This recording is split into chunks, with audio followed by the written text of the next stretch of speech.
Isa pang problema ng mga nagpapadala ng balikbayan box sa mga tinatawag na jumper na nagnanakaw ng mga kargong dala ng truck.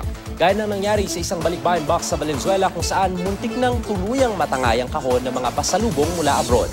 Narito ang report ni Athena Imperial. Ihahatid na dapat ang kahong ito na may lamang pasalubong mula abroad sa isang bahay sa barangay Mapulang Lupa sa Valenzuela City. Pero habang binabagtas ng delivery van ng isang kalsada sa barangay Venteriales, alas 3 ng hapon kahapon, na biktima ito ng jumper o ang pagnanakaw ng mga karga ng truck habang nasa daan ito. May umovertake po sa amin, ma'am, na busina ng busina. Sinabi, na-jumperan kayo, sabi.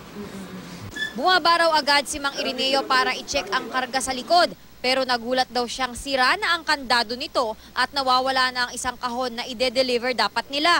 Nang magsumbong sila Mang Irineo sa barangay, nagkahinala raw agad ang mga tanod kung sino ang salarin. Pag-responde namin, nandun po kagad at dinampot po kagad namin. Paano niyo po na-identify, sir, na siya yung jumper?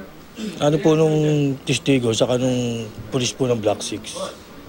Kilala raw agad ang suspect na si Edsel Henetia, 20 anyos, sa pagnanakaw at pagjo-jumper ng mga sasakyang dumadaan sa Venteriales. Anong una po, tinatanggi niya. Nung pas pinamedical namin, pagbalik namin ng presinto, inamin niya na sa mga pulis.